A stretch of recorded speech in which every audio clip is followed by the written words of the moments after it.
regime which is currently being investigated for crimes against humanity.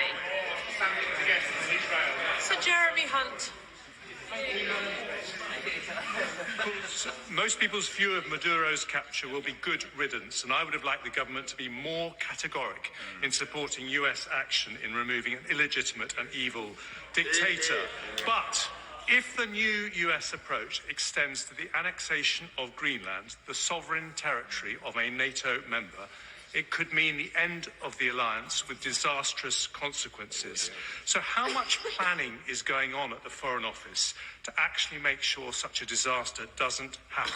We understand that discussions between allies have to be in private, but what it looks like from the outside is that Europe is weak and divided. So can she reassure the House the right conversations are happening and we are not just hoping for the best?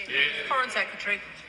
Well, let me just reiterate our strong support for the Greenlanders and for Denmark. Greenland is part of the Kingdom of Denmark, and it is the future for Greenland is for them to decide, not for anybody else, notwithstanding any of the things that we have heard the US say or others say as well. We are very clear about that, and I have raised this issue internationally, and we will continue to do so, but we are very firm in our view on this point. Phil Brickell. Thank you, Madam Deputy Speaker. My constituents don't mourn the removal of Nicolas Maduro, who oversaw violent repression of his own people, a fraudulent presidential election and horrific human rights abuses for many years. But they are alarmed about the unilateral regime change sought by the Trump administration in order to access Venezuelan oil resources. Two wrongs don't make a right. So what measures is the Foreign Secretary taking to support opposition leaders, including 2025 Nobel Prize winner Maria Corina Machado? Foreign Secretary. Well, our country has particularly strong relationships with the Venezuelan opposition as a result of the work of our charge d'affaires and the work of our embassy in Venezuela that we have maintained when other countries have not.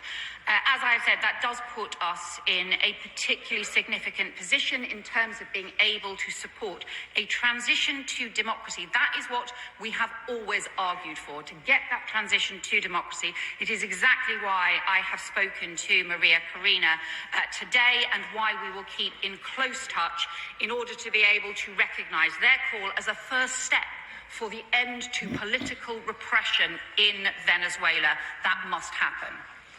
Edward Morello. I will not mourn the passing of the Maduro regime, but I will mourn the passing of the rules-based international order. If we accept the premise that a big power country can do what it wants without any ramifications anywhere in the world, then we accept the behaviour of Putin over the last 2 decades and the behaviour of Xi Jinping in the future. We cannot allow it to stand.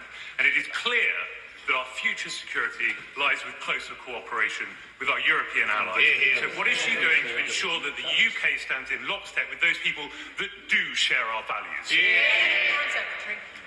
Well, we have strengthened our relationship with our European partners. Indeed, I've been in touch with the Danish Foreign Minister today exactly on the issue around Greenland. And we will continue to support the rules-based international order, but also the UN Charter and international law. But what I would just say to him is I really would warn members against making equivalence here around what Putin has done in Ukraine, where thousands of children have been kidnapped, where they have invaded a country led by a democratically elected President Zelensky. We should be careful about recognising what we say and the implications of it. Dan Carden. Thank you, Madam Deputy Speaker. I welcome the Foreign Secretary's statement in what is an incredibly complex international situation. Maduro stole elections, murdered opponents, and 9 million Venezuelans were forced to flee their country. Venezuelans will be both fearful and hopeful for the future. But this episode shows the US shift to the Western Hemisphere, leaving European security more exposed, and US willingness to interfere in foreign states with serious implications for our NATO ally Denmark. So does she agree what the UK can now usefully do is use any influence we have to pursue a transition to democracy for Venezuela, and to learn from this event, accelerating our UK defence and national security commitments. Foreign Secretary. My honourable friend is exactly right about both the fear and hope felt by many people in Venezuela. That is the views that we have had reflected back to us as well over the weekend too. And that is why we are certainly